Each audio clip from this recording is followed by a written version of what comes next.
আসসালামু আলাইকুম। আরও একটা নতুন ভিডিওতে আপনাদের সবাইকে স্বাগতম। আজকে আমি আপনাদের পড়াবো ইনঅর্গানিকের একটা টপিক। সেই টপিকটা হচ্ছে মলিকিউলার অরবিটাল থিওরি, অর্থাৎ মট বা আণবিক অরবিটাল তত্ত্ব। এই টপিকটা আমি আপনাদের পড়াবো। এই টপিক থেকে প্রত্যেকবার আপনারা কোশ্চেন পাবেন, মাস্ট বি। এখান থেকে একটা দুইটা কোশ্চেন কিন্তু এসেই থাকে। আর এটা আপনাদের তৃতীয় অধ্যায় রাসায়নিক বন্ধন যে চ্যাপ্টার রয়েছে, এই চ্যাপ্টারের একটা অংশ। আমার ইচ্ছা ছিল যে এই রাসায়নিক বন্ধনের ভিতরে যতগুলো বন্ধন আছে সবগুলো বন্ধন, যেমন আপনাদের রাসায়নিক বন্ধনের ভিতরে ছিল কি হাইড্রোজেন বন্ধন ছিল, তারপরে সমযোজী বন্ধন বলেন, আয়নিক বন্ধন বলেন, সব বন্ধনই আমার পড়ানোর ইচ্ছা ছিল। কিন্তু আমি যেহেতু অর্গানিক পড়াইতে চাচ্ছি, অর্গানিক পড়াইতে গেলে প্রথম চ্যাপ্টারে আমার প্রথমেই দেখছি এই আণবিক অরবিটাল তত্ত্বটা রয়েছে। তাই আমি ভাবলাম যে এই টপিকটা আমি পুরা শেষ করার পরে তারপরে তাহলে আপনাদের ইনঅর্গানিককেও একটা কোশ্চেন একদম সলভ হয়ে যাবে, আর ওইদিকে অর্গানিককেও আমি শুরু করতে পারবো। এজন্য এই টপিকটা নিয়ে আসলাম। আপনারা যদি মন দিয়ে এই ক্লাসগুলো পার্ট ওয়াইজ দেওয়া থাকবে, যদি করে থাকেন, তাহলে আমি আশা করব যে আপনাদের আর এই মট বা আণবিক অরবিটাল তত্ত্ব নিয়ে কোনো রকমের কোনো সমস্যা হবে না। তাহলে চলেন আমি এখন শুরু করি মলিকিউলার অরবিটাল থিওরি সম্পর্কে আপনাদের আগে জানাই, ঠিক আছে? এখন এই দেখেন, মলিকিউলার অরবিটাল থিওরি আমরা কিন্তু পড়ে আসছি কি অ্যাটমিক অরবিটাল, হ্যাঁ, সেগুলো কি sp3 বা পারমাণবিক অরবিটাল, সেগুলো sp3 sp df এগুলো ছিল, হ্যাঁ। এখন আমরা বলবো আণবিক অরবিটাল বা হচ্ছে মলিকিউলার অরবিটাল। এটা সম্পর্কে আমাদের তেমন কোনো আইডিয়া নেই, এখানে আমরা খুব ভালো করে আইডিয়া নেওয়ার চেষ্টা করব, ঠিক আছে? এখন দেখেন, এটা আবিষ্কার করেন কে বা এই সম্পর্কে ধারণা দেন বিজ্ঞানী হুন্ট এবং মুলিকার নামের এই দুইজন বিজ্ঞানী এই মলিকিউলার অরবিটাল থিওরি সম্পর্কে ধারণা দেন। আর এই মলিকিউলার অরবিটাল থিওরি পড়াইতে গেলে আমি দুইটা শব্দ খুবই ইউজ করব, এজন্য আমি এই পাশে লিখে রাখছি, দেখেন, এও অর্থাৎ অ্যাটমিক অরবিটাল, অর্থাৎ হচ্ছে পারমাণবিক অরবিটাল, ঠিক আছে? আর এক জায়গায় ইউজ করব কি এমও, সেটা হচ্ছে মলিকিউলার অরবিটাল, ঠিক আছে, অর্থাৎ আণবিক অরবিটাল। এই সম্পর্কে আমি বিস্তার মানে এটা আমি জানাই দিলাম। আমি কিন্তু এই শর্ট ফর্মটা বারবার ইউজ করতে থাকবো, তখন আপনারা কিন্তু বুঝে নেবেন, ঠিক আছে? এখন দেখেন, এই মলিকিউলার অরবিটাল থিওরিটা পড়াইতে গেলে অনেক ধাপ বইতে আছে, না বুঝে আপনারা পড়তে থাকেন, পরবর্তীতে কাজে দেয় না। আমি চারটা ধাপ, ইফেক্টিভ চারটা ধাপ পড়াবো। এই চারটা ধাপ আমি সুন্দর করে বুঝাই দেওয়ার চেষ্টা করছি এই ভিডিওর মাধ্যমে, এবং এই চারটে ধাপ পড়লেই আমি আশা করছি সবগুলা, এখানের যতগুলো কোশ্চেন আসবে সবগুলো আপনারা সলভ করতে পারবেন, ঠিক আছে? তাহলে এই যে মলিকিউলার অরবিটাল থিওরি জানতে হলে আমাদের চারটা ধাপ সম্পর্কে জানতে হবে, হ্যাঁ। এই চারটা ধাপ এখন আমরা প্রথমে পড়বো হচ্ছে প্রথম ধাপটা আমি আগে এখানে পড়াবো, তারপরে বোঝানোর চেষ্টা করবো। চলেন প্রথম ধাপের ভিতরে যাই। তাহলে প্রথম ধাপে দেখেন লেখা আছে, পরমাণু পরমাণু সমযোজী বন্ধনের মাধ্যমে যখন অণু গঠন করে তখন পারমাণবিক অরবিটাল লোপ পেয়ে নতুন ধরনের অরবিটাল সৃষ্টি হয়, যাকে আমরা আণবিক অরবিটাল বলে থাকি। দেখেন, আমি এই যে সমযোজী বন্ধনটা, এই সমযোজী বন্ধন থেকেই আসছে আমাদের মলিকিউলার অরবিটাল থিওরিটা। আমরা এর আগে যেসব দেখেন, আমরা বন্ধন মূলত পড়ে থাকি যে 4 প্রকার। কোন কোন বন্ধন? আয়নিক বন্ধন, সমযোজী বন্ধন, সন্নিবেশ বন্ধন এবং ধাতব বন্ধন। এই যে 4 ধরনের বন্ধন রয়েছে, এই বন্ধনের মধ্যে শুধুমাত্র এই সমযোজী বন্ধন থেকে আমরা এই মলিকিউলার অরবিটাল থিওরিটা পেয়ে থাকি। এখন দেখেন, আমি এই জায়গাটা বোঝানোর চেষ্টা করছি যে পরমাণু প্লাস পরমাণু সমযোজী বন্ধনের মাধ্যমে গঠিত হয় কি অণু। দেখেন এই দিকে খেয়াল করেন, এখানে একটা হাইড্রোজেন রয়েছে, হাইড্রোজেনটা কি একটা পরমাণু, প্লাস এই দেখেন এখানে কি আছে, প্লাস একটা পরমাণু প্লাস পরমাণু, তাহলে এই একটা পরমাণু আর একটা পরমাণু, হাইড্রোজেন পরমাণু প্লাস হাইড্রোজেন পরমাণু মিলে কি হয়েছে, হাইড্রোজেন অণু গঠিত হয়েছে, তাই না?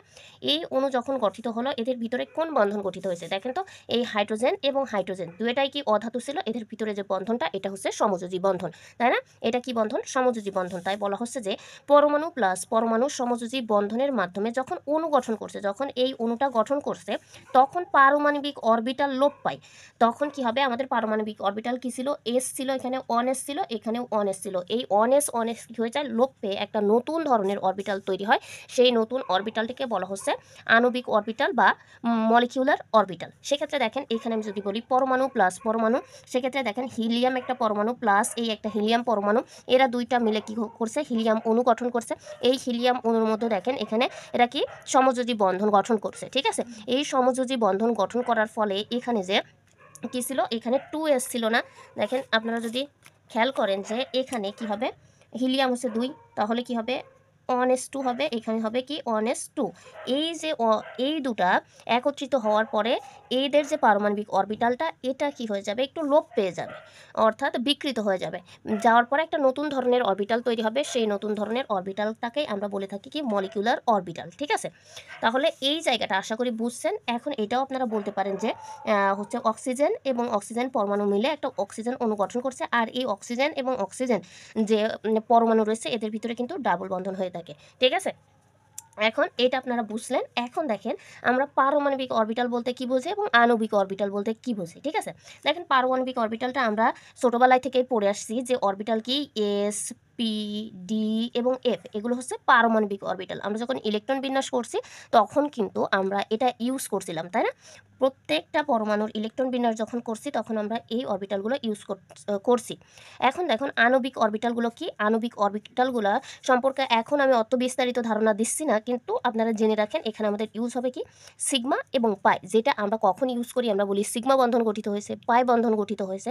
ঠিক আছে, আপনারা এখন এইটুকু জেনে রাখেন যে আমরা সিগমা বন্ধন এবং পাই বন্ধন এটা হচ্ছে আণবিক অরবিটাল। তাহলে আমরা আণবিক অরবিটাল সম্পর্কে জানলাম। এবার দেখেন এক নম্বরটা আমি একটু বোঝানোর চেষ্টা করি।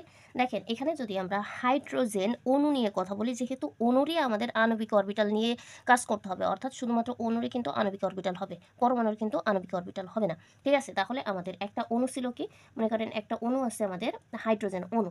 এই হাইড্রোজেন অণুরে দুটো পরমাণু আছে, সেই পরমাণু দুটো কি হাইড্রোজেন এবং কি হাইড্রোজেন। ঠিক আছে, তাহলে এটার ইলেকট্রন বিন্যাস যদি করি তাহলে 1s আর প্লাস কি হচ্ছে এটারও কিন্তু কি আছে 1s আছে। তাহলে এই 1s এবং 1s এদের ভিতরে যে সমযোজী বন্ধন, এই সমযোজী বন্ধনে এই সমযোজী বন্ধনের যে মাধ্যমে যে অণুটা গঠিত হলো হাইড্রোজেন অণুটা, ঠিক আছে, এই অণুর গঠনের পর এদের পারমাণবিক যে অরবিটালগুলো ছিল এই যে এস এবং এস, ঠিক আছে, এটা একটু বিকৃত হয়ে যাবে বা লোপ পেয়ে যাবে। লোপ পেয়ে কি হবে, এই সিগমা অথবা কি উৎপন্ন হতে পারবে, পাই উৎপন্ন হবে। ঠিক আছে, এই যে নতুন অরবিটাল তৈরি হলো, এই অরবিটাল থেকে এই যে নতুন অরবিটালটা তৈরি হলো, এই নতুন অরবিটালটাকেই আমরা বলে থাকি আণবিক অরবিটাল। আশা করি তাহলে এই এক নম্বর যে ধাপটা ছিল যে পরমাণু প্লাস পরমাণু সমযোজী বন্ধনের মাধ্যমে যখন নতুন অণু গঠন করে তখন পারমাণবিক অরবিটাল লোপ পেয়ে নতুন ধরনের অরবিটাল তৈরি করে, তাকে আমরা বলে থাকি কি আণবিক অরবিটাল বা মলিকিউলার অরবিটাল। ঠিক আছে, সেটা কি ধরনের হয়, সেগুলো পাই হতে পারে বা সিগমা হতে পারে। এরপরে যখন আমরা বন্ডিং অ্যান্টি বন্ডিংয়ে আসবো, এই যে আণবিক অরবিটালগুলো দেখছেন এটাকে আমরা বন্ডিং আণবিক অরবিটাল বলে থাকি। আর এর মাথায় যখন আমরা এরকম স্টার চিহ্ন দিব তখন আমরা এটাকে বলবো অ্যান্টি বন্ডিং আণবিক অরবিটাল। ঠিক আছে, তা এটা আমি একটু পরে যাচ্ছি, আপনারা জাস্ট এখন একটু জেনে রাখেন আর কি। তাহলে আমরা এই 4টে ধাপের একটা ধাপ সম্পর্কে ভালোভাবে একটা আইডিয়া নিলাম। এখন 2 নম্বর ধাপটার দিকে আমরা একটু মনোযোগ দিই। 2 নম্বর ধাপটা হচ্ছে সমশক্তি সম্পূর্ণ বা প্রায় সমশক্তি সম্পূর্ণ অরবিটাল নিয়েই আমাদের কি হয়ে যাবে, মলিকিউলার অরবিটাল গঠন হবে। হ্যাঁ, সমশক্তির পারমাণবিক অরবিটাল নিয়ে দেখেন আমি লিখছি কি, এটা কি অ্যাটমিক অরবিটাল, আর এই একটা অ্যাটমিক অরবিটাল। অর্থাৎ আমি কিন্তু এখান থেকেই বলে আসছিলাম যে এই শব্দটা যে অ্যাটমিক অরবিটাল এ ও এটা এবং মলিকিউলার অরবিটাল এবং এই দুটো জিনিস কিন্তু আমি বারবার ইউজ করবো, তাই আপনারা এটা একটু কিন্তু খেয়ালে রাখবেন। তাহলে এটা কি atomic orbital plus atomic orbital মিলেই কি হয়ে যাবে, তাহলে এটা সমশক্তির, এখানেও সমশক্তি সম্পূর্ণ কি তৈরি হবে, আমাদের মলিকিউলার অরবিটাল হবে। এখানে যেমন সমশক্তির আমরা অ্যাটমিক অরবিটাল নেব তেমন সমশক্তির আমাদের এখানে মলিকিউলার অরবিটাল গঠিত হবে। ঠিক আছে, তাহলে দেখেন এখানে যদি আমি 2s নিই, ঠিক আছে, এইখানেও 2s নিলাম অর্থাৎ 2টা নিলাম, এখানেও কিন্তু আমাদের যে মলিকিউলার অরবিটাল গঠিত হবে এখানেও কিন্তু 2টা মলিকিউলার অরবিটাল গঠিত হবে, কারণ এখানে আমাদের অ্যাটমিক অরবিটাল কয়টা, 2টা। তাহলে এখানে আমাদের মলিকিউলার অরবিটাল হবে কয়টা, 2টা। যেহেতু এস আর এস রয়েছে অরবিটাল, তাহলে এস আর এস কি করে এইভাবে মুখোমুখি বা সামনাসামনি অতিক্রম করে, এখানে কি বন্ধন গঠিত হয়, এখানে কিন্তু সিগমা বন্ধন গঠিত হয়। অর্থাৎ এখানে আমাদের মলিকিউলার অরবিটাল গঠিত হবে, সেটা হচ্ছে সিগমা।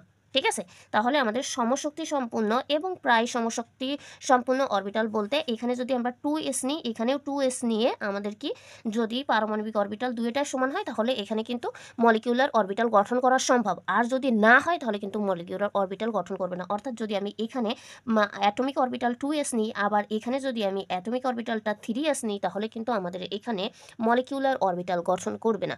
এই জন্যই বলা হচ্ছে সমশক্তি সম্পূর্ণ বা প্রায় সমশক্তি সম্পূর্ণ যদি আমি অ্যাটমিক অ্যাটমিক অরবিটাল নিই তাহলে ওখান থেকে আমাদের মলিকিউলার অরবিটালটা গঠন সম্ভব, না হলে সম্ভব না। তাহলে আশা করি এই 2 নম্বর ধাপটাও আপনারা ভালো করে বুঝতে পারছেন। তাহলে আমরা 2টা ধাপ কিন্তু জানলাম এবং এই ডিটেলসে আমি এই 2টা ধাপ বোঝানোর চেষ্টা করছি। আশা করি বুঝছেন, আর যদি না বুঝে থাকেন তাহলে আপনারা একটু পজ করে দেখে নেবেন। এখন আমরা পরবর্তীতে আর 2টা যে ধাপ রয়েছে সেই 2টা ধাপ বোঝার চেষ্টা করব। এখন দেখব আমরা 3 নম্বর যে ধাপটা ছিল এই 3 নম্বর ধাপ সম্পর্কে খুব ভালোভাবে আইডিয়া নিব, ঠিক আছে? তাহলে 3 নম্বর ধাপটা আমরা যাই যে 3 নম্বর ধাপটা কি হবে। 3 নম্বর ধাপের এখানে লেখা আছে দেখেন, n সংখ্যক পারমাণবিক কক্ষক নিলে n সংখ্যক আণবিক কক্ষক পাওয়া যাবে, ঠিক আছে? অর্থাৎ যদি আমরা n সংখ্যক পারমাণবিক কিনি কক্ষ, অর্থাৎ এরকম যদি n সংখ্যক ঘর নিই তাহলে আমরা এই যে n সংখ্যক আণবিক অরবিটালের ঘর পাবো, ঠিক আছে? অর্থাৎ আমি যদি 2টা অ্যাটমিক অরবিটাল নিয়ে থাকি তাহলে 2টা মলিকিউলার অরবিটাল আমরা পাবো, ঠিক আছে? আশা করি বুঝছেন যে আমি যদি 2টা অ্যাটমিক অরবিটাল নিই তাহলে আমি 2টা মলিকিউলার অরবিটাল পাবো। এখন দেখেন এই চিত্র সাহায্যে আমরা ভালোভাবে বুঝতে পারবো যে কিভাবে আমরা এই 3 নম্বর ধাপটা বুঝবো, ঠিক আছে? তাহলে এটা একটু আমার চিত্রতে একটু ভুল হয়েছে না, এইখান থেকে নিলে চিত্রটা আসলে এইভাবে হবে। হ্যাঁ, আমার একটু ভুল হয়েছে, আপনারা এটা একটু বুঝে নিয়েন আর কি, ঠিক আছে? এখান থেকে হয় আর কি চিত্রটা। যাই হোক, এরকম হবে চিত্রটা, ঠিক আছে? এখন দেখেন এইদিকে খেয়াল করেন চিত্রটা, এইদিকে থাকবে কি শক্তির বৃদ্ধি, অর্থাৎ নিচের থেকে উপরের দিকে শক্তি কি হয়, বৃদ্ধি পায়। অর্থাৎ উপরে যে কক্ষগুলো থাকবে সেটার শক্তি বেশি থাকবে এবং নিচের কক্ষগুলো কি থাকবে, শক্তি কম থাকবে। এখন দেখেন এখানে আমি দুটা মানে আমি হাইড্রোজেন অণু নিয়ে কাজ করছি। হ্যাঁ, হাইড্রোজেন অণুর কথা, অর্থাৎ এটা নিয়ে কাজ করছে, ঠিক আছে? তাহলে আমাদের এখানে কয়টা অ্যাটমিক অরবিটাল আছে, 2টা, অর্থাৎ এই একটা হাইড্রোজেন আর এই একটা হাইড্রোজেন, তাহলে এর একটা অ্যাটমিক অরবিটাল আর এর একটা অ্যাটমিক অরবিটাল। সেই দুটো আমরা কই লিখলাম, এই দেখেন এইভাবে লিখতে হবে, এই একটা অ্যাটমিক অরবিটাল আর এই সোজাসুজি আর একটা অ্যাটমিক অরবিটাল। 1s দিয়ে লিখছি যেহেতু হাইড্রোজেন নিছি পরমাণু, এই 1s এর ইলেকট্রন বিন্যাস করলে এই সেই হাইড্রোজেন পরমাণু, এগুলো কি অ্যাটমিক অরবিটাল, তাই আমি কিন্তু এখানে কি লিখছি, অ্যাটমিক অরবিটাল, এখানেও কিন্তু অ্যাটমিক অরবিটাল লিখছি। এখন আমরা বলছিলাম যে n সংখ্যক পারমাণবিক অরবিটাল নিলেই n সংখ্যক আণবিক অরবিটাল পাওয়া যাবে। তাহলে এখানে আমি পারমাণবিক অরবিটাল কয়টা নিছি, 2টা নিছি কিন্তু। হ্যাঁ, এই একটা, অর্থাৎ আমার এখানে হাইড্রোজেন অণু গঠন করতে গেলে 2টা পরমাণু লাগছে, এই একটা আর এই একটা, ঠিক আছে? তাহলে এই 2টা যেহেতু পারমাণবিক অরবিটাল আমি নিছি তাহলে আণবিক অরবিটালও আমার কয়টা হবে, 2টা হবে, ঠিক আছে? এখান থেকে আমাদের মলিকিউলার অরবিটাল হবে কয়টা, 2টা কিন্তু। হ্যাঁ, মলিকিউলার অরবিটাল 2টা হবে। এখন দেখেন এই মলিকিউলার অরবিটালগুলো উপর এবং নিচে গঠিত হয়, একটা নিচের দিকে গঠিত হবে আর একটা উপরের দিকে গঠিত হবে। তাহলে এই দুটো হচ্ছে পারমাণবিক অরবিটাল। আর এখান থেকে আণবিক অরবিটাল অর্থাৎ মলিকিউলার অরবিটাল গঠিত হবে, একটা হচ্ছে নিচের দিকে আসবে আর একটা হচ্ছে উপরের দিকে যাবে, ঠিক আছে? তাহলে নিচের দিকে যেই অরবিটালটা আসে এই অরবিটালটার নাম হচ্ছে কি, এটা তো মলিকিউলার অরবিটাল, এটাও মলিকিউলার অরবিটাল, কিন্তু এদের আলাদা স্পেসিফিক নাম আছে। নিচে যেটা গঠিত হয় এটাকে বলা হয় বন্ডিং অরবিটাল, ঠিক আছে? তাহলে বন্ডিংকে আমরা বি দ্বারা প্রকাশ করলাম, ঠিক আছে? আর এই এ দ্বারা অরবিটাল বুঝালাম আমি, ঠিক আছে? তাহলে এটা দিয়ে আমি বোঝালাম কি, এটা হচ্ছে বন্ডিং অরবিটাল, ঠিক আছে? আর উপরে যেটা গঠিত হবে সেটা হচ্ছে অ্যান্টি বন্ডিং অরবিটাল, অর্থাৎ এ বি। আপনারা এইটুক দ্বারা বুঝে নেবেন যে এটা হচ্ছে অ্যান্টি বন্ডিং অরবিটাল আর এটা হচ্ছে বন্ডিং অরবিটাল, ঠিক আছে? তাহলে আপনারা খেয়াল রাখবেন যে 2টা আমি এখানে কিনেছি, 2টা আমি পারমাণবিক অরবিটাল নিয়েছি, তাহলে আমাদের কয়টা আণবিক অরবিটাল গঠিত হবে, 2টা আণবিক অরবিটাল গঠিত হবে। তাহলে এই 2টা পারমাণবিক অরবিটাল, এর নিচের দিকে একটা আণবিক অরবিটাল গঠিত হবে আর উপরের দিকে একটা আণবিক অরবিটাল গঠিত হবে। নিচের দিকে যে আণবিক অরবিটালটা গঠিত হবে, এই যে আণবিক অরবিটাল বা মলিকিউলার অরবিটালটা গঠিত হয়েছে, এই নিচের দিকে যে অরবিটালটা আছে এটাকে আমরা বলে থাকবো বন্ডিং অরবিটাল, ঠিক আছে? আর উপর দিকে এই যে অরবিটালটা গঠিত হয়েছে মলিকিউলার অরবিটাল, এটার নাম হবে অ্যান্টি বন্ডিং অরবিটাল, ঠিক আছে? এখন দেখেন এই যে বন্ডিং অরবিটাল এবং অ্যান্টি বন্ডিং অরবিটালগুলো আমরা পড়লাম, এই নিচের দিকে যে বন্ডিং অরবিটালটা হলো এটার শক্তি কম। হ্যাঁ, আর আমরা জানি যার শক্তি কম হয় সে বেশি স্টেবল হয়। তাহলে আমরা এখানে লিখলাম যে এই বন্ডিং অরবিটালটার কি শক্তি কম, শক্তি কম। আর শক্তি কম হলে কি হবে, এটি বেশি স্টেবল হবে, STABLE, স্টেবল হবে কি, স্টেবল হবে বেশি। আর এটা কি ছিল, অ্যান্টি বন্ডিং অরবিটাল, আর অ্যান্টি বন্ডিং অরবিটালের কি হবে, শক্তিটা কম হবে। তাহলে আমি এখানে লিখলাম শক্তি কম। তাহলে এখানে যেহেতু এখানে শক্তি বেশি হবে, শক্তি এখানে কম ছিল, স্টেবল বেশি ছিল, তাই না? দেখেন এখানে শক্তি বন্ডিং অরবিটালের শক্তি কি হয়েছিল, কম হয়েছিল, কিন্তু স্টেবল বেশি হয়েছিল। এখানে দেখেন অ্যান্টি বন্ডিং অরবিটালের শক্তি বেশি, তাহলে স্টেবল কি হবে, স্টেবল কম হবে, স্টেবল কম, অর্থাৎ স্থায়িত্বের কথা বলছি, মানে এ বেশি স্থায়ী থাকবে আর এ কম স্থায়ী থাকবে। তাহলে আশা করি এই জায়গাটা আপনারা একটু বুঝছেন, এবং পরবর্তীতে এই নিয়ে আমাদের প্রচুর আলোচনা হবে। এইটুখানি আমরা জানলাম যে আমরা যদি এন সংখ্যক পারমাণবিক অরবিটাল নিই তাহলে আমরা কি এন সংখ্যক আণবিক অরবিটাল গঠিত হবে। তাহলে এখানে আমি দুইটা পারমাণবিক অরবিটাল নিয়েছিলাম, নিচের দিকে একটা মলিকিউলার অরবিটাল গঠিত হয়েছে, উপরের দিকে একটা মলিকিউলার অরবিটাল গঠিত হয়েছে। নিচের দিকে যে মলিকিউলার অরবিটালটা গঠিত হয়েছিল তার নাম হচ্ছে বর্নিং অরবিটাল, যার শক্তি কম থাকে কিন্তু এ বেশি স্থায়িত্ব, এর স্থায়িত্ব বেশি হবে। আর উপরের দিকে যেই অরবিটালটা গঠিত হয়েছিল এটা হচ্ছে অ্যান্টিবন্ডিং অরবিটাল, যার শক্তি বেশি এবং এর স্থায়িত্ব কম। আশা করি এই যে ধাপটা আপনারা বুঝছেন। এখন আমি যাব হচ্ছে 4 নম্বর ধাপে, ঠিক আছে? তাহলে চলেন আমরা এখন জানবো হচ্ছে 4 নম্বর ধাপ। আর এই 4 নম্বর ধাপটা কি? এই 4 নম্বর ধাপ আমাদের হচ্ছে ইলেকট্রন ভর্তি নিয়ম সম্পর্কে জানতে হবে, যে আমাদের ইলেকট্রনগুলা কিভাবে ভর্তি হয়ে থাকে। হ্যাঁ, তাহলে ইলেকট্রন যে কক্ষপথগুলো রয়েছে এই কক্ষপথে বা অরবিটালে কিভাবে ভর্তি হয়, এর জন্য আমাদের 3টা নিয়ম সম্পর্কে জানতে হবে। একটা হচ্ছে পাউলির বর্জন নীতি, একটা হচ্ছে হুন্ডের নীতি, আর একটা হচ্ছে আববাহ নীতি। ঠিক আছে, এই যে 3টা নীতির কথা বললাম এটা আমরা এইচএসসি লেভেলে যথেষ্ট পরিমাণে পড়ছি। এখন আমি সংজ্ঞাতে গেলাম না, আমি জাস্ট কীভাবে কাজ করে এটাই বোঝানোর চেষ্টা করলাম। ঠিক আছে, তাহলে পাউলির বর্জন নীতিতে কি বলে, যে একটা অরবিটে কি এই অরবিটালে কিন্তু অনেকগুলো, যেমন পি অরবিটালে 3টা অরবিট থাকে আর এস অরবিটালে একটা অরবিট থাকে। এই অরবিটে কি 2টার বেশি ইলেকট্রন থাকতে পারবে না। তাহলে পাউলির বর্জন নীতিতে বলে কি 2টার বেশি একটা অরবিটে ইলেকট্রন থাকতে পারবে না। হুন্ডের নীতিতে কি বলে, যে অরবিটালগুলো রয়েছে এই অরবিটালে আগে একটা একটা করে কি যাবে, ইলেকট্রন যাবে, তারপর যদি বেশি থাকে তাহলে বিপরীত স্পিনে ঘুরবে। তাহলে প্রথম এর দিকে যে ইলেকট্রনগুলো থাকবে সেগুলো একমুখী স্পিনে যাবে, এবার সবার একটা একটা করে ইলেকট্রন দেওয়ার পরে যদি বাড়তি থাকে তাহলে বিপরীত স্পিনে যাবে, এইভাবে। ঠিক আছে, তাহলে আমরা হুন্ডের নীতিটাও জানলাম। এখন আমরা আবহাওয়া নীতি যে এইভাবে কাজ করে আমরা পড়ছি, এটা যে এটা কি 1s এর থেকে কি বড়, 2s এর থেকে কি বড়, 2p, তারপরে কি 3s, তারপরে 3p, 3d, এইভাবে অরবিটালগুলো সাজানো থাকে, এগুলো কিন্তু আমরা জানি। তাহলে আমরা মোট পড়লাম কয়টা নিয়ম, 4টা নিয়ম। এই 4টা নিয়ম যদি আপনারা জানেন তাহলে যথেষ্ট পরিমাণে রয়েছে মলিকিউলার অরবিটাল থিওরি বোঝার জন্য। তাহলে আমি আবার একটু রিভিশনটা টেনে দিচ্ছি, যে 4টা যে নিয়মগুলো আমরা পড়লাম। প্রথমে আমরা বললাম যে অ্যাটমিক অরবিটাল এবং অ্যাটমিক অরবিটাল মিলে আমাদের কি হবে, মলিকিউলার অরবিটাল গঠন হবে। তাহলে এই যে অ্যাটমিক অরবিটাল এবং অ্যাটমিক অরবিটাল সমযোজী বন্ধনের ফলে যে নতুন অরবিটাল গঠিত হবে তার নাম হচ্ছে মলিকিউলার অরবিটাল। ঠিক আছে, এবার দেখেন সমশক্তি সম্পূর্ণ বা প্রায় সমশক্তি সম্পূর্ণ, অর্থাৎ আমার এখানে কি 1s অরবিটাল এবং 1s অরবিটাল মিললে যদি এরকম সমশক্তির অরবিটাল থাকে তাহলে মলিকিউলার অরবিটাল গঠন সম্ভব। আর যদি না হয়, যেমন এখানে যদি আমি 1s নিই আর এখানে আর একটা যে অ্যাটমিক অরবিটাল নিচ্ছি সেটা যদি আমি এখানে 2s নিই তাহলে এখানে আমাদের মলিকিউলার অরবিটাল গঠন সম্ভব না। তাহলে এটাও আমি বুঝলাম। এখন আমরা 3 নম্বরে আসবো। 3 নম্বরে কি ছিল, 3 নম্বরে ছিল n সংখ্যক যদি আমি অ্যাটমিক অরবিটাল নিই তাহলে আমরা n সংখ্যক কি পাবো, মলিকিউলার অরবিটাল পাবো। এখানে বলতে আমরা এটাই বুঝছিলাম যে আমরা যদি 2টা অ্যাটমিক অরবিটাল নিই তাহলে আমরা 2টা পারমাণবিক অরবিটাল, এই মলিকিউলার অরবিটাল পাবো। ঠিক আছে, আর আরেকটা ছিল ইলেকট্রন ফিলাপসের। আর এই ইলেকট্রন ফিলাপসের জন্য আমাদের 3টা নীতি সম্পর্কে জানতে হবে। একটা হচ্ছে পাউলির বর্জন নীতি, হুন্ডের নীতি এবং আববাহ নীতি। পাউলির বর্জন নীতিতে বলা হয়েছে যে প্রত্যেকটা অরবিটে 2টার বেশি ইলেকট্রন থাকা যাবে না। হুন্ডের নীতিতে বলা হয়েছে যে অরবিটগুলো থাকবে অরবিটালের ভিতরে সেই অরবিটে আগে একটা করে ইলেকট্রন যাবে, আর যদি বাড়তি থাকে তাহলে বিপরীত স্পিনে যাবে। আববাহ নীতিটা এইভাবে ছিল যে ইলেকট্রনগুলো তাদের শক্তির ঊর্ধ্বক্রম অনুযায়ী বিন্যস্ত থাকবে। তাহলে এইভাবে কিন্তু শক্তির ঊর্ধ্বক্রম অনুসারে আমরা যে অরবিটালের বিন্যাস করে থাকি। তাহলে আশা করি যে এই যে 4টা ধাপ আমি বোঝানোর চেষ্টা করলাম আপনারা অবশ্যই বুঝেছেন।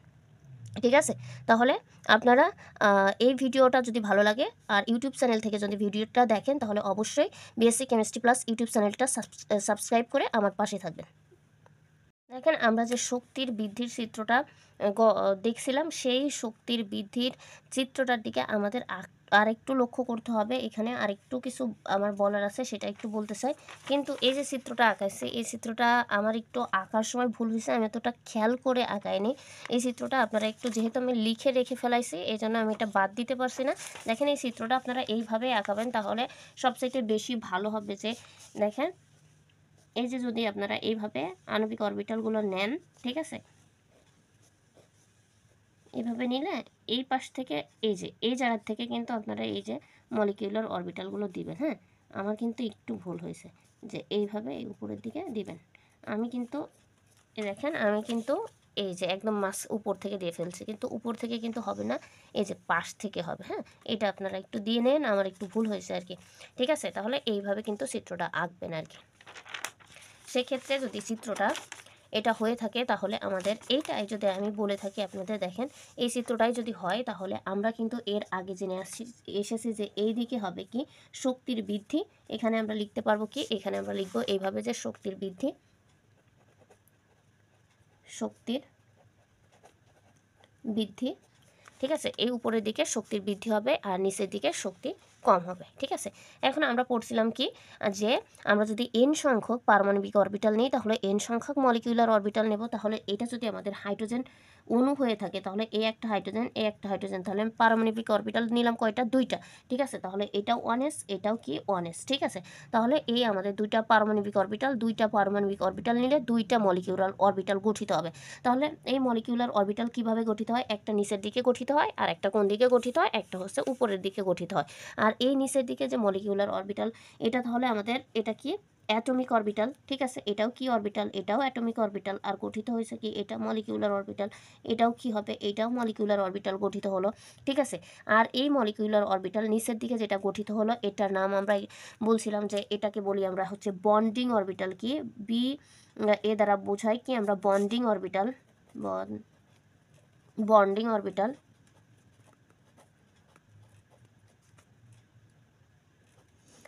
আর এই উপরের দিকে আমরা বলি এটাকে অ্যান্টি বন্ডিং অরবিটাল। ঠিক আছে, এটা হচ্ছে অ্যান্টি বন্ডিং অরবিটাল। এখন দেখেন এই যে আমাদের এখানে কি, এখানে 1s এবং 1s, তাই না, এই অ্যাটমিক অরবিটাল দুটাই এখানে যেহেতু এস অরবিটাল রয়েছে, এস অরবিটাল কি করে সামনাসামনি অধিক্রম করে কি করে সিগমা বন্ধন গঠন করে, তাই না। এই দেখেন এইখানে আমাদের এই যে আণবিক মানে অ্যাটমিক অরবিটালগুলো রয়েছে এটা কিন্তু সরল রৈখিকভাবে যাবে, অর্থাৎ মাঝখান বরাবর। অর্থাৎ এইটা এই সরলরেখা থেকে নিচের দিকে যতটুকু দূরে বন্ডিং অরবিটালটা গঠিত হবে ঠিক ততটুকুই দূরে আমাদের এই অ্যান্টি বন্ডিং অরবিটালটা গঠিত হবে। তাহলে আমাদের এটা মনে রাখতে হবে, এই যে এস অরবিটাল আর এস অরবিটাল আমরা জানি যে অধিক্রমণ করাইলে এরা সিগমা বন্ধন গঠন করে, আর এই সিগমা বন্ধনটা দেখি সামনাসামনি হয়ে থাকে, অর্থাৎ সরলরৈখিকভাবে হয়ে থাকে। এই সরলরেখার নিচের দিকে যতটুকু দূরে আমাদের বন্ডিং অরবিটালটা গঠিত হবে ততটুকু উপরের দিকে আমাদের অ্যান্টি বন্ডিং অরবিটাল গঠিত হবে। এর ভিতরে আমরা জানতাম যে কি বন্ডিং যে অরবিটাল রয়েছে এই বন্ডিং অরবিটালের শক্তি কি থাকে, এর শক্তি হচ্ছে শক্তি কম, আর শক্তি কম হলে স্টেবল কি হবে, বেশি হবে। তাহলে স্টেবল কি হলো, বেশি হলো। আর এখানে আমরা অ্যান্টি বন্ডিং অরবিটালে এখানে আমরা পড়ছিলাম শক্তি বেশি, শক্তি বেশি। আর শক্তি বেশি হলে এটাকে আমরা কি বলে থাকি, শক্তি বেশি হলে এর স্টেবল ক্ষমতা থাকবে কি, অর্থাৎ স্টেবল কি হবে, কম হবে। আর এটার কি হবে, যেহেতু শক্তি কম ছিল স্টেবল বেশি হবে। হ্যাঁ, তাহলে এইটুকু আমরা আগেই জেনে আসছি। এখন দেখেন এই যেহেতু নিচের দিকে আমাদের বন্ডিং অরবিটালটা গঠিত হয়েছে তাই আমরা এটাকে বলতে পারি যে কি, এটাকে আমরা এইভাবে বলতে পারি যে এটা হচ্ছে স্টেবলিজিং এনার্জি। ঠিক আছে, অর্থাৎ কি হবে, এটার শক্তি স্থায়িত্ব বেশি হবে, আর উপর দিকের এটার কি হবে, স্থায়িত্ব কম হবে। এটা কিন্তু আমরা বলতে পারি। তাহলে এখান থেকে আমি যদি আরেকবার দেখাই, এটা হচ্ছে আমাদের শক্তির বৃদ্ধির চিত্র, অর্থাৎ নিচের দিকে শক্তি কম থাকবে, উপরের দিকে শক্তি বেশি থাকবে। আর এখানে যদি আমি দুইটা অ্যাটমিক অরবিটাল নিই তাহলে আমাদের দুইটা কি হবে, মলিকিউলার অরবিটাল গঠিত হবে। এই যে মলিকিউলার অরবিটাল গঠিত হলো, উপরের যে অরবিটাল নিচের যে অরবিটালটা গঠিত হয়েছিল এটা বন্ডিং, এটা হচ্ছে অ্যান্টি বন্ডিং। এই যে সিগমা বন্ধনটা গঠিত হবে এটা হচ্ছে সরলরৈখিক বরাবর হবে। আর এই সরলরেখা থেকে যতটুকু নিচের দিকে আমাদের বন্ডিং অরবিটালটা গঠিত হবে ততটুকু উপরের দিকে আমাদের অ্যান্টি বন্ডিং অরবিটাল গঠিত হবে। আর অ্যান্টি বন্ডিং অরবিটালের শক্তি বেশি তাই এর স্টেবল কম থাকবে, এবং নিচের দিকে যে অরবিটালটা গঠিত হবে বন্ডিং, এটার শক্তি কম কম, তাই স্টেবল এটা বেশি হবে। আশা করি এই জিনিসটা একদম পুরোপুরি ক্লিয়ার হলো। এখন দেখেন আমাদের এখানে যে ইলেকট্রন বিন্যাসগুলো হবে এটা আব্বাও নিয়মের অনুযায়ী হবে, অর্থাৎ শক্তির বৃদ্ধির ক্রম অনুযায়ী, অর্থাৎ নিম্ন শক্তি স্তর থেকে উচ্চ শক্তি স্তরের দিকে অরবিটালগুলো যাবে, সেটা আমাদের মলিকিউলার অরবিটাল হোক আর হচ্ছে অ্যাটমিক অরবিটাল হয়ে থাকুক। ঠিক আছে, আমরা অ্যাটমিক অরবিটালের ক্ষেত্রে এভাবে লিখি না যে 1s তারপরে 2s তারপর 2p, এইভাবে লিখি না, এই অনুযায়ী যাবে। এখন দেখেন আমরা এখানকার অরবিটালগুলো কিভাবে প্রকাশ করতে পারি। অরবিটালগুলো আমরা যেহেতু এটা কি অ্যাটমিক অরবিটাল বা পারমাণবিক অরবিটাল, পারমাণবিক অরবিটালগুলোকে আমরা কি দ্বারা প্রকাশ করে থাকি, যে এস পি ডি এফ। হ্যাঁ, এইবার আসি মলিকিউলার অরবিটাল বা আণবিক অরবিটালে। এখানে আমি বলে আসি সিগমা পাই, এই দুটো সম্পর্কে আপনারা জানেন, কিন্তু আরেকটাও কিন্তু আছে ডেল্টা, যেটা আমাদের সিলেবাসের অন্তর্ভুক্ত নেই, এজন্য আমি এই সম্পর্কে তখন কথা বলিনি। এখন এই দেখেন এই মলিকিউলার অরবিটাল যেটা পড়লাম, আমি একটু আগেই বললাম যে মলিকিউলার অরবিটাল কি হয়, বন্ডিং অরবিটাল এবং অ্যান্টি বন্ডিং অরবিটাল, অর্থাৎ এই মলিকিউলার অরবিটালকে আবার দুই ভাগে ভাগ করা হয়েছে, একটা হচ্ছে বন্ডিং অরবিটাল আর একটা হচ্ছে অ্যান্টি বন্ডিং অরবিটাল।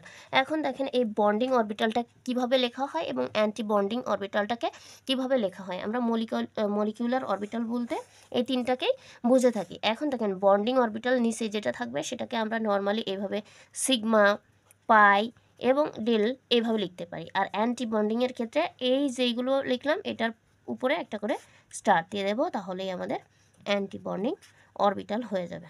ঠিক আছে, এভাবে দিলেই হবে।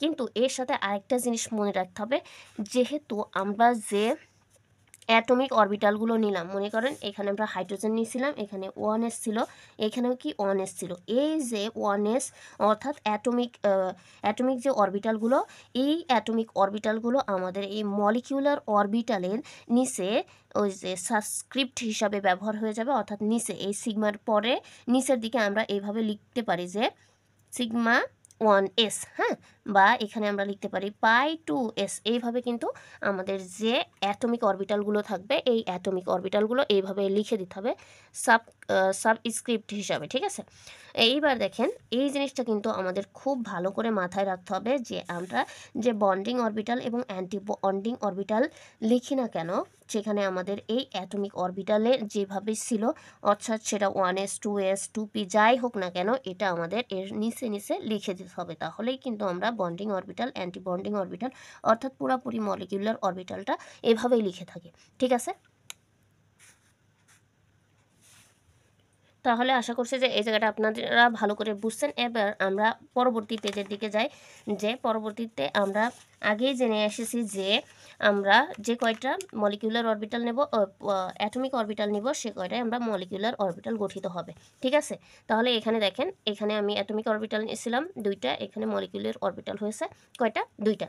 অর্থাৎ আমরা এটা মনে রাখতে হবে, যে কয়টি পারমাণবিক অরবিটাল নিব সে কয়টি আণবিক অরবিটাল পাওয়া যাবে। ঠিক আছে, এখন দেখেন এখানের যে বন্ধনগুলো, এই বন্ধনগুলো কিভাবে গঠিত হয় এটা আমি একটু বিস্তারিত আলোচনা করব, যাতে পরবর্তীতে আপনাদের সলভ করতে সহজ হয়ে যায়। তাহলে বন্ধনগুলো আমরা কিভাবে গঠন করব বা বন্ধনগুলো কিভাবে হবে। ঠিক আছে, এখন দেখেন এই যে আমাদের এইটা হচ্ছে অ্যাটমিক অরবিটাল এবং অ্যাটমিক অরবিটাল, এটা যুক্ত হয়ে আমাদের কি তৈরি হবে, মলিকিউলার অরবিটাল গঠিত হবে। ঠিক আছে, অর্থাৎ এটা আমাদের এখানে যেহেতু সিলেবাসভুক্ত রয়েছে কি সিগমা এবং পাই। ঠিক আছে, সেহেতু আমি আর ডেল্টা নিয়ে কথা বলবো না। এখন যদি এই যে অ্যাটমিক অরবিটালগুলো রয়েছে এটা যদি এস হতো, তাহলে এখানে সামনাসামনি অতিক্রম করে সিগমা বন্ধন গঠন করে, অর্থাৎ এস অরবিটাল এবং এস অরবিটাল সামনাসামনি অতিক্রম করে কি গঠন করে, সিগমা বন্ধন গঠন করে। সেক্ষেত্রে আমাদের একটা বন্ডিং অরবিটাল গঠিত হবে আর একটা অ্যান্টি বন্ডিং অরবিটাল গঠিত হবে। অর্থাৎ আমরা জানি যে এস অরবিটাল এবং এস অরবিটাল এটা কি করে, এরকম সামনাসামনি অতিক্রম করে কি করে, এখানে সিগমা বন্ধন গঠন করে। তাহলে আমাদের এই যেহেতু আমরা এখানে অ্যাটমিক অরবিটাল দুইটা নিছি, মলিকিউলার অরবিটালও দুইটা গঠিত হয়েছে, তাহলে বন্ডিং অরবিটাল হিসাবে আমাদের শুধু সিগমা আর অ্যান্টি বন্ডিং হিসাবে সিগমা স্টার গঠিত হবে। আর যদি আমাদের পাই অরবিটাল গঠিত হয়, আচ্ছা পাই গঠিত হয়, সেক্ষেত্রে কি হয়, আমরা পাশাপাশি অতিক্রম করে বা সমান্তরালে অতিক্রম করে, অর্থাৎ এই যে এইভাবে যদি অতিক্রমণ করে অরবিটালগুলা তখন কি হয়, পাই বন্ধন গঠিত হয়। সেক্ষেত্রে আমাদের যদি আমরা দুইটা অ্যাটমিক অরবিটাল নিই তাহলে মলিকিউলার অরবিটালও দুইটা গঠিত হবে। সেক্ষেত্রে একটা হচ্ছে বন্ডিং অরবিটাল, সেটা শুধু পাই হবে, অ্যান্টি বন্ডিং অরবিটাল পাই স্টার হবে। এখন যদি আমি উদাহরণটা দিই, উদাহরণগুলো দেখেন ক্লিয়ার হয়ে যাবে। ঠিক আছে, তাহলে এই দেখেন একটা এস অরবিটাল, একটা এস অরবিটাল। ঠিক আছে, অর্থাৎ এই যদি হাইড্রোজেন হয়, হাইড্রোজেনের আকৃতি কেমন হয়, এরা হচ্ছে ডাম্বেল আকৃতির হয় অরবিটালগুলো, অর্থাৎ এস অরবিটালগুলো কি হয়, সরি, গোল আকৃতির হয়। সেটা কি হবে, সামনাসামনি যখন অতিক্রম করবে, অর্থাৎ দুইটা বল যদি সামনাসামনি এসে ধাক্কা খায় তাহলে কি হয়, এখান থেকে আমাদের সিগমা বন্ধন গঠিত হবে। তাহলে সিগমা বন্ধনের এখানে মলিকিউলার অরবিটাল যেহেতু দুই প্রকার, একটা হচ্ছে বন্ডিং অরবিটাল, সেক্ষেত্রে শুধু সিগমা কি হবে, 1s হবে, যেটা আমি বললাম যে নিচে লিখে দিতে হবে অ্যাটমিক অরবিটালটা। তাহলে এটা আমাদের মলিকিউলার অরবিটাল সিগমা, আর এর নিচে যে পারমাণবিক অরবিটালটা এটা কিন্তু 1s ছিল, তাই এখানে লিখে দিয়েছি। এখন দেখেন এখানে যাবে আমাদের কি, অ্যান্টি বন্ডিং অরবিটাল। তাহলে অ্যান্টি বন্ডিং অরবিটাল আমরা কি করব, শুধু উপরে যেটা আমাদের বন্ডিং অরবিটাল হয়েছে তার উপরে যদি এই স্টারটা দিয়ে দিই তাহলে আমরা কি করব, এটাকে বলতে পারবো যে অ্যান্টি বন্ডিং অরবিটাল। সেক্ষেত্রে আমাদের এইখানে এর নিচে কি এই 1s লিখে দিলে কি বলতে পারবো যে এটা হচ্ছে অ্যান্টি বন্ডিং অরবিটাল হয়ে গেছে। তাহলে এটা আশা করি আপনারা ক্লিয়ারভাবে বুঝছেন। এখন আমরা পরবর্তীতে আর একটু দেখি।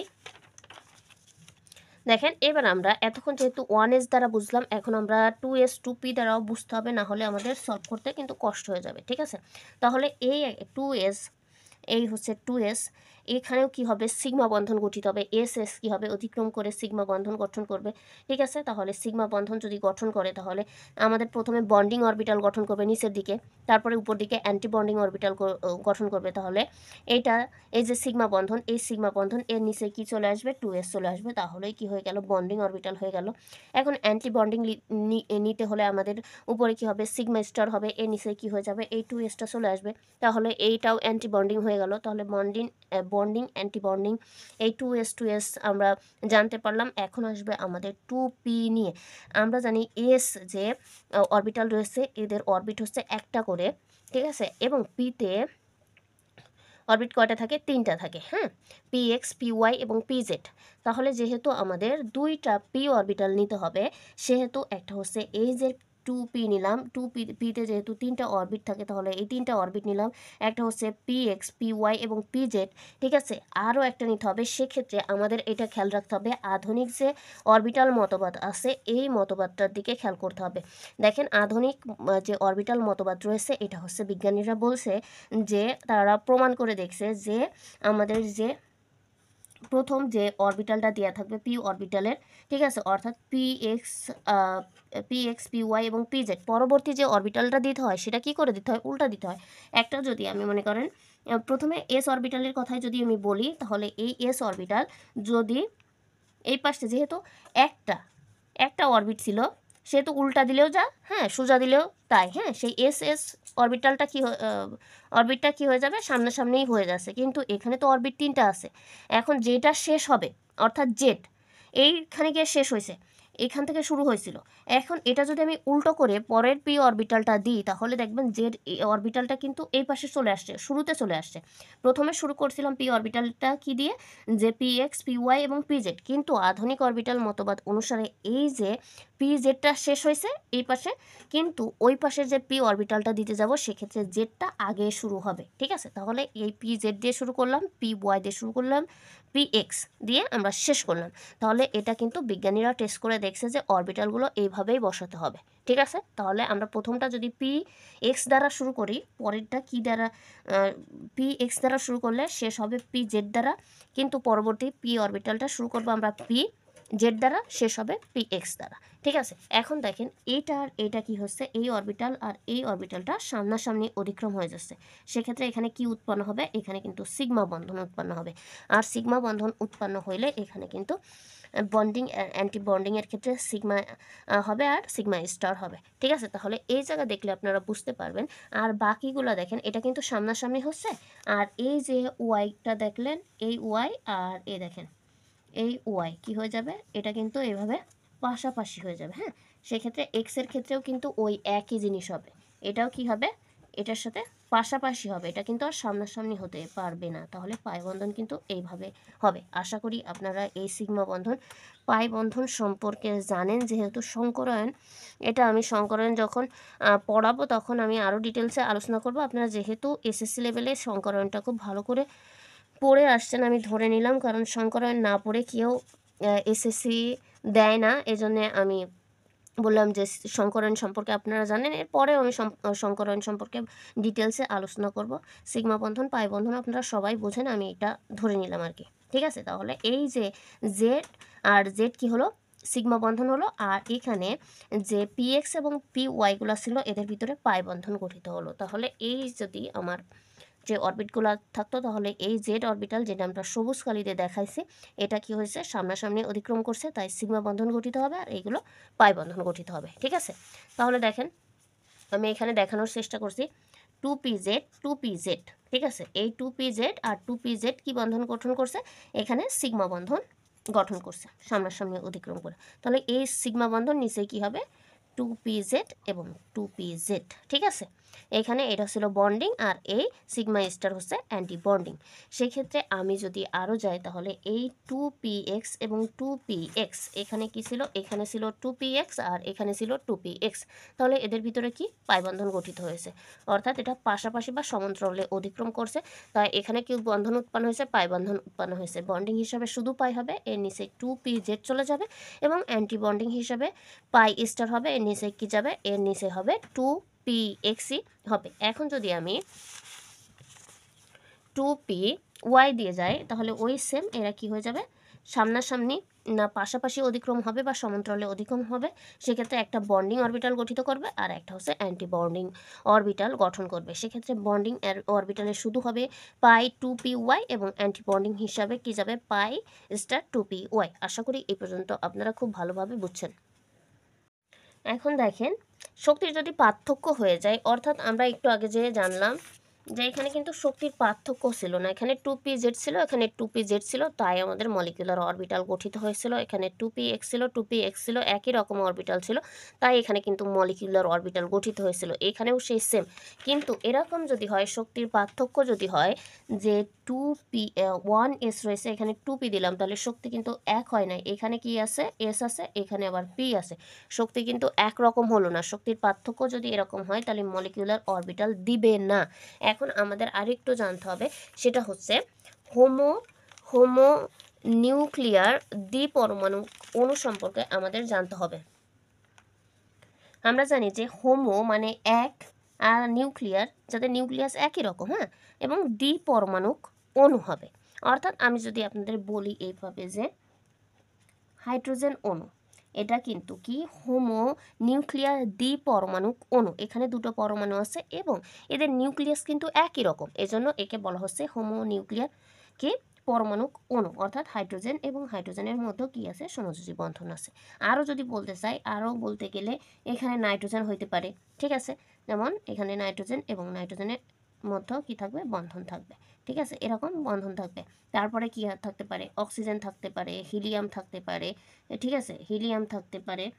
এই সব যে হচ্ছে অণুগুলো রয়েছে, এইগুলোকে আমরা বলে থাকি কি হোমো নিউক্লিয়ার দ্বিপরমাণুক অণু। আর আমাদের বই যে সিলেবাস আছে, সেক্ষেত্রে আমাদের বেশিরভাগ এই ধরনের যে অণুগুলো রয়েছে, এই অণুগুলার আমাদের বলে যে এদের মলিকিউলার অরবিটালের চিত্র আঁকো এবং ব্যাখ্যা করো। ঠিক আছে, তাহলে আমরা যদি এইগুলো সম্পর্কে একটু ভালোভাবে আইডিয়া নিতে পারি, তাহলেই আমরা অ্যান্সারগুলো করতে পারবো। ঠিক আছে, এখন দেখেন আমরা এখান থেকে জানলাম, তাহলে হোমো নিউক্লিয়ার দ্বিপরমাণু অণুগুলো কি, সেগুলো হতে পারে হাইড্রোজেন, নাইট্রোজেন, অক্সিজেন, তারপর হিলিয়াম। ঠিক আছে, এইগুলো আমরা কিন্তু জানতে পারি।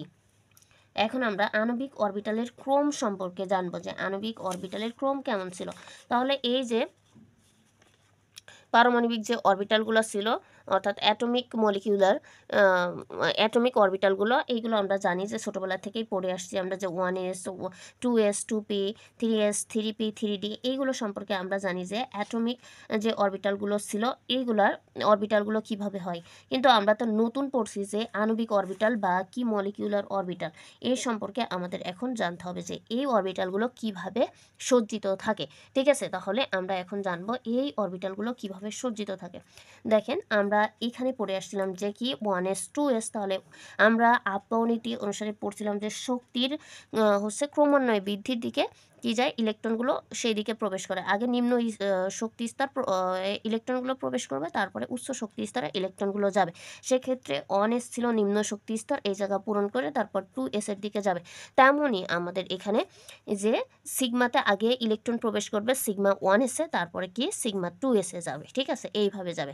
তারপরে কি সিগমা 1s শেষ করার পরে কোথায় যাবে, সিগমা স্টার 1s এ যাবে, ঠিক আছে। তাহলে সিগমা 1s এটার শক্তি কম, এর চেয়ে বেশি কোন জায়গায় শক্তি বেশি, আমরা যে শক্তির বৃদ্ধির ক্রম অনুসারে বলছিলাম উপরের দিকে যেটা থাকে সেটা হচ্ছে অ্যান্টি বন্ডিং অরবিটাল, এটার শক্তি বেশি ছিল, তাহলে এটার শক্তি কম আর এটার শক্তি বেশি, তাহলে 1s এ আগে প্রবেশ করবে, তারপরে কি সিগমা স্টার 1s এ যাবে। তারপরে এখান থেকে আপনারা এভাবেও লিখতে পারেন যে সিগমা 2s এ যাবে, তারপরে এখান থেকে সিগমা স্টার 2s এ যাবে, এইভাবে চলতে থাকবে, ঠিক আছে। চলেন এখন আমরা চিত্রের সাহায্যে এই পুরা জিনিসটা বুঝবো, তারপরে আমরা কি করব, এই ক্রমটা ভালোভাবে জেনে নিব।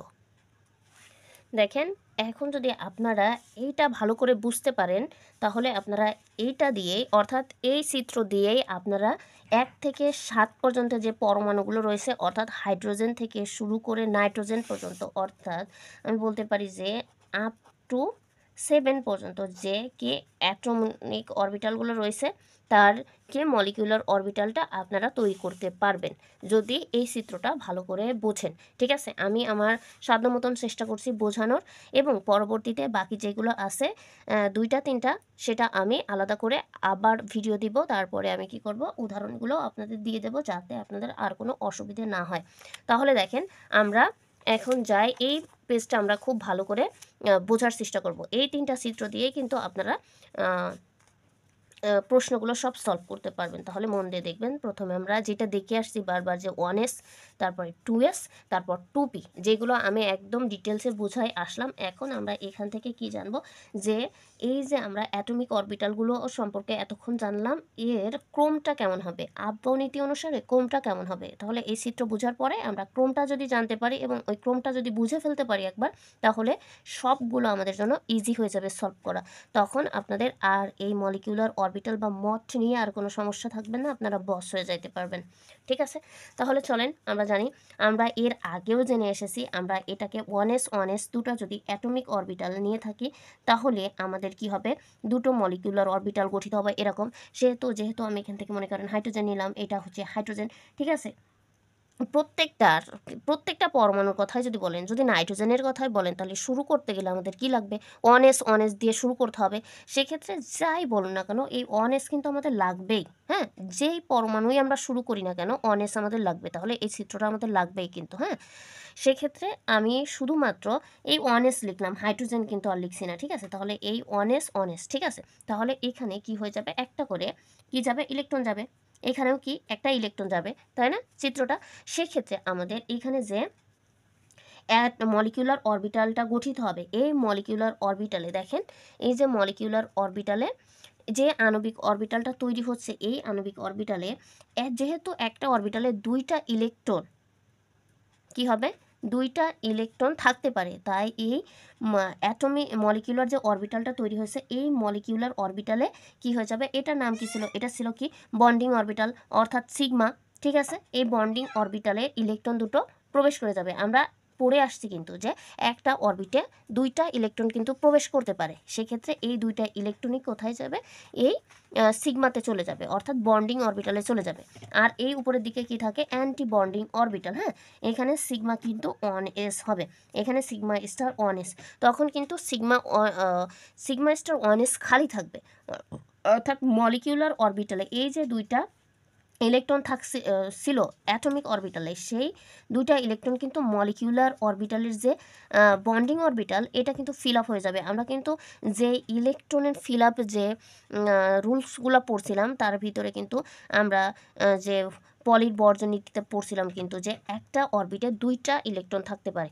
সেক্ষেত্রে এখানে মলিকিউলার অরবিটালে কিন্তু যে সিগমা বন্ধনটা থাকছে, অর্থাৎ বন্ডিং অরবিটালে 2টা ইলেকট্রন কিন্তু আমরা এখানে দিয়ে দিচ্ছি, তাহলে এই অরবিটালটা খালি হয়ে যাবে, এখন দেখেন আমি যদি 2s নিই এখানে, ঠিক আছে, 2s কিন্তু সবার ক্ষেত্রে যে কোনো মৌল যদি দিয়ে থাকে তাহলে এই চিত্রটা আমাদের আঁকতে হবে 2s এর ক্ষেত্রে। তাহলে এই নিচের দিকে এই অরবিটালটাকে আমরা বলে থাকি যে সিগমা বন্ধন, আর যেহেতু 2s আছে তাহলে এই 2s দিলাম। আর এটাকে আমরা জানি যে এটা মলিকিউলার অরবিটাল, এটা মলিকিউলার অরবিটাল, এটা হচ্ছে যেহেতু এটা হচ্ছে কি ছিল বন্ডিং অরবিটাল, আর এটা হবে কি অ্যান্টি বন্ডিং অরবিটাল, তাই না? সেক্ষেত্রে আমরা কি লিখতে পারি এখানে যে অ্যান্টি বন্ডিং অরবিটাল, আর এখানে লিখতে পারি সিগমা স্টার 2s, ঠিক আছে। তাহলে দেখেন এখানে 2s, 2s এ কয়টা ইলেকট্রন থাকতে পারে বলেন আপনারা, যে 2s এর ভিতরে কয়টা ইলেকট্রন থাকবে? এখানে দুইটা, এখানে দুইটা, তাই না? তাহলে এখন দেখেন এটা হচ্ছে বন্ডিং অরবিটাল আর এটা ছিল অ্যান্টি বন্ডিং অরবিটাল, তাহলে ইলেকট্রনগুলো আগে এই জায়গায় প্রবেশ করবে তারপরে এখানে যাবে। এখন দেখেন এই যে অরবিটালগুলো আগে ইলেকট্রনগুলো এই যে অরবিটে প্রবেশ করলো, মলিকিউলার যে অরবিটগুলো রয়েছে এই অরবিটালে যখন প্রবেশ করলো তখন আমরা শক্তির যে বৃদ্ধির ক্রমটা এটা কিভাবে হবে, এইটাতে আগে যায় 1s এ এটা কি শক্তি কম। তাহলে আমরা আব্বাও নীতিতে কি পড়ছিলাম, আব্বাও নীতিতে পড়ছিলাম যে আগে কম শক্তি, যেটা শক্তি কম সেখানে ইলেকট্রনটা প্রবেশ করবে, তারপরে কি যেটার শক্তি বেশি সেই জায়গায় ইলেকট্রন প্রবেশ করবে। তাহলে আমাদের আগে কি হবে, এটা হবে, তারপরে আমাদের কি হবে, এটা হবে, তাই না? আমরা আগে লিখবো যে এই যে বন্ডিং অরবিটালটা, তারপর আমরা অ্যান্টি বন্ডিং অরবিটালটা লিখবো। তাহলে আমরা কিন্তু এইভাবে লিখতে পারি। যদি আমরা এখানে একটা পেজ নিই, যদি এই পেজটা নিয়ে এদিকে যদি আমরা খেয়াল করি তাহলে আমরা এই শক্তির ক্রমটা এইভাবে কিন্তু লিখতে পারি। শক্তির ক্রম, আগে ইলেকট্রন কোথায় প্রবেশ করবে, আগে ইলেকট্রন কিন্তু এই সিগমা 1s এ প্রবেশ করবে। তাহলে আমরা প্রথমে লিখতে পারি এই যে সিগমা 1s, এরপরে কোথায় প্রবেশ করবে, এখানে সিগমা স্টার 1s এ প্রবেশ করবে, তাই তো ইলেকট্রন। তাহলে এখান থেকে আমরা লিখতে পারি এখান থেকে কোথায় যাবে, সিগমা স্টার 1s এ যাবে, ঠিক আছে। তাহলে এখানে 1s লিখলাম, ঠিক আছে। এখন আমরা যে এখানে গেছিলাম 2s এ, এখানে আগে এই বন্ডিং অরবিটাল যেটা ছিল এখানে আগে ইলেকট্রন প্রবেশ করবে, তারপরে যদি এইটা দুটো পূর্ণ করে যদি থাকে তাহলে এখানে প্রবেশ করবে, না হলে প্রবেশ করবে না। তাহলে এখানে আগে প্রবেশ করবে, তারপরে আমাদের এখানে প্রবেশ করবে। তাহলে এটা কি ছিল, এখানে আমাদের ছিল এটা হচ্ছে বড় কি, এটা হচ্ছে বড় হচ্ছে সিগমা 2s। এবার এটা হচ্ছে বড় কোনটা, এটা আমরা পড়ে আসলাম যে সিগমা স্টার 2s, এটা যে সিগমা স্টার 2s। এই পর্যন্ত আমরা পড়লাম যে এস এরগুলো আমরা এখন জেনে গেলাম। এখন যাব আমরা পিতে। হ্যাঁ, এখন দেখেন এই যে পি অরবিটালে আসলাম, এই পি অরবিটালটা কেমন হবে দেখেন। এখানে আমাদের কি ছিল, এখানে আমরা যখন পি অরবিটালটা পড়ছিলাম তখন কিন্তু আমি এখানে আপনাদের বোঝানোর চেষ্টা করছিলাম যে এই 2pz এবং 2pz কি বন্ধন গঠন করছিল, সামনাসামনি অতিক্রম করে সিগমা বন্ধন গঠন করছিল, তাই না? এখানেও কিন্তু এই যে পিজেড এবং পিজেড মিলে কি গঠন করবে, এখানে সিগমা বন্ধন গঠন করবে। তাহলে এই সেই সিগমাটা, তাহলে এখানে কি হয়ে যাবে, এই সিগমা, আর এখানে কি হবে 2p, হ্যাঁ, জেড, ঠিক আছে। এখানেও যাবে কি সিগমা স্টার 2p জেড, ঠিক আছে। এটা কি হয়ে গেল আমাদের, এটা যেহেতু সামনাসামনি অতিক্রম করছিল তাহলে এটা আমাদের আগে এখানে ইলেকট্রনটা প্রবেশ করবে, ঠিক আছে। এটা কিন্তু খুবই শক্তিশালী হয়ে থাকে সিগমা বন্ধনটা। হ্যাঁ, সিগমা বন্ধনটা আমাদের খুবই শক্তিশালী হয়, পাই বন্ধন দুর্বল হয়, তাই না? তাহলে আমাদের এটা কিন্তু সিগমা বন্ধন গঠন করছে আমরা জানি, আর এটা হচ্ছে শক্তিশালী বন্ধন, এটা পিজেড এর ক্ষেত্রে কিন্তু। আর এটা কি ছিল, আধুনিক অরবিটাল মতবাদ ছিল, ঠিক আছে। এখন আমরা এটা যেহেতু সিগমা বন্ধন গঠন করছিল, আর এই পাশে আমাদের পাই বন্ধন গঠন করছিল কি, এইটা পাই বন্ধন গঠন করছিল কার সাথে, এটার সাথে, আর এটাও কিন্তু কি করছিল, পাই বন্ধন গঠন করছিল, ঠিক আছে, এটার সাথে। তাহলে এটাও পাই বন্ধন, এটাও পাই বন্ধন, ঠিক আছে। এটা কি হয়েছিল কিন্তু সমান হয় কিন্তু, তাহলে এটাও পাই বন্ধন হয়েছিল, এটাও পাই বন্ধন হচ্ছে, তাহলে কি এরা সমান বন্ধন গঠন করছে, এটাও পাই এটাও পাই, ঠিক আছে। তাহলে আমরা এইভাবে লিখতে পারি যে যে হচ্ছে 2p, যে 2p হচ্ছে Y equal to 2p Y, এটা কিন্তু সমান, ঠিক আছে।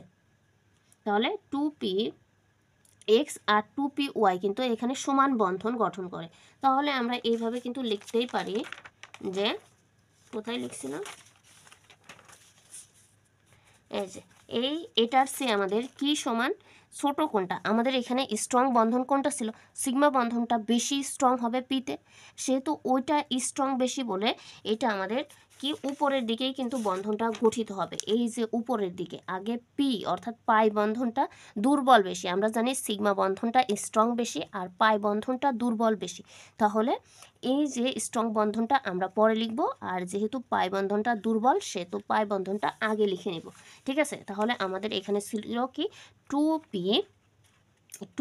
এক্স আর ওয়াই, এইখানে দুইটা পাই বন্ধন ছিল, এই পাই বন্ধন কিন্তু সমান ছিল, তাহলে আমরা এখানে লিখতে পারি যে 2 পাই লিখব এভাবে, যে পাই 2p এক্স সমান সমান কি লিখতে পারি, সমান সমান লিখতে পারি পাই 2p ওয়াই।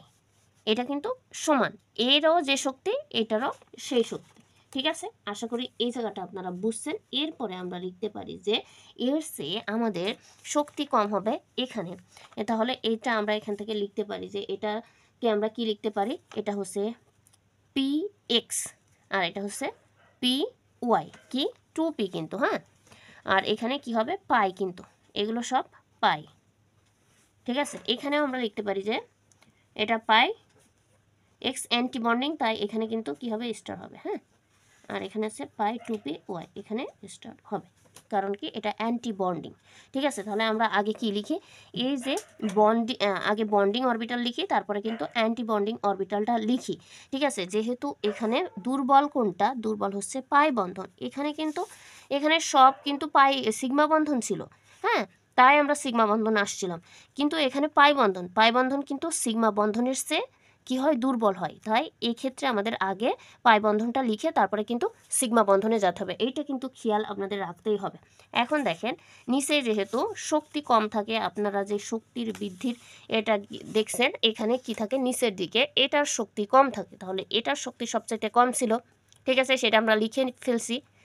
এখন দেখেন এই জায়গায় আমাদের শক্তি আর কম আছে কি সিগমা 2pz, এটা কম আছে না, তাহলে আমরা এখানে লিখব যে এসে বড় হচ্ছে কি সিগমা 2pz। ঠিক আছে, এবার দেখেন এর চেয়ে বড় কোনটা, আমরা এখানে স্ট্রং সবচেয়ে বেশি কি হবে আমি বলেছি, সবচেয়ে স্ট্রং হচ্ছে পাই বন্ধন, আর পাই বন্ধনের যদি অ্যান্টি বন্ডিং হয় সেক্ষেত্রে দেখেন একদম উপরে রয়েছে। ঠিক আছে, তাহলে এর শক্তি বেশি, তাহলে আগে এটা লিখবো তারপর কিন্তু এটা লিখবো। এখন দেখেন এই দুটো কিন্তু আবার সমান, এই দুটো কি আছে সমান আছে, সেক্ষেত্রে আমরা এটা যেরকম লিখছি ওইটাও কিন্তু সেমভাবে লিখব। তাহলে আমরা এখানে লিখতে পারি অ্যান্টি বন্ডিং কী এসেছিল পাই স্টার 2px, ঠিক আছে, সমান সমান পাই স্টার 2py, আর এর চেয়ে বড় আর একটা আমাদের আছে সেটা কি এই সিগমা 2pz, তাহলে এর চেয়ে বড় হচ্ছে সিগমা স্টার 2pz। আশা করি এই যে চিত্রটা আমি বোঝাইতে পারছি, আর এটাই হচ্ছে শক্তির ক্রম। আপনারা এটা একদম ভালো করে আত্মস্থ করে ফেলবেন, তাহলেই কিন্তু আমরা এই যে মলিকিউলার অরবিটালের যতগুলো থিওরি আছে সব যতগুলো সমাধান করতে দিবে সবগুলো পারবো যদি আমরা এই শক্তির ক্রমটা জেনে থাকি। ঠিক আছে, আমার যত বেসিক দেওয়ার আমি সব দিয়ে ফেলেছি, এখন আমি পরের ক্লাস থেকে এখান থেকে সলভিং পর্যায়ে যাব। আপনারা কিন্তু এখান থেকে আপনারা বলতে পারতেন যে আপু এই চিত্রটা আপনারা বুঝেননি, আমি এই জায়গাটা একটু দেখাই দেওয়ার চেষ্টা করছি।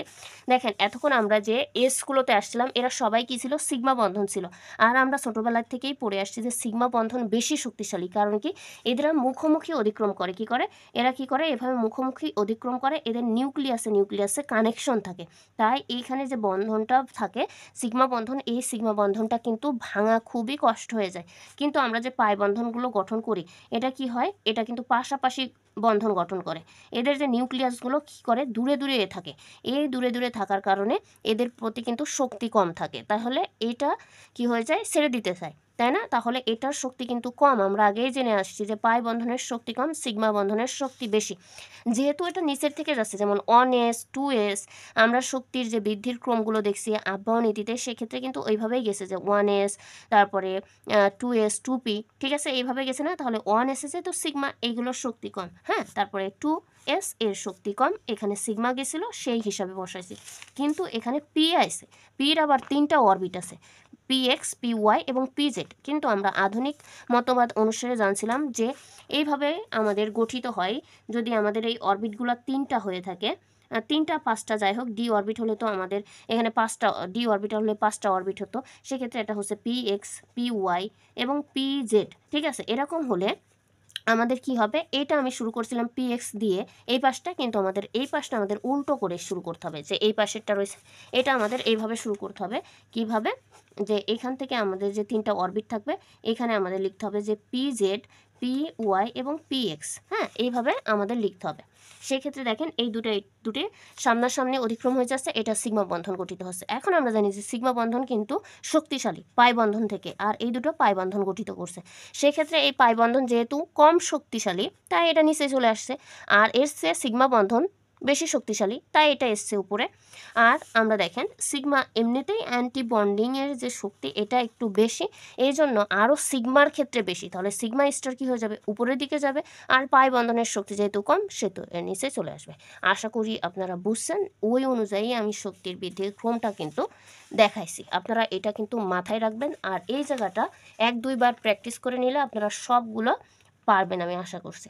ঠিক আছে, তাহলে ভিডিওটা যদি আপনাদের ভালো লাগে তাহলে অবশ্যই এমন ভিডিও পাওয়ার জন্য আমার পাশে থাকবেন। আপনাদের একটা কমেন্ট, একটা লাইক এমন ভিডিও বানানোর জন্য আমাকে উৎসাহিত করবে।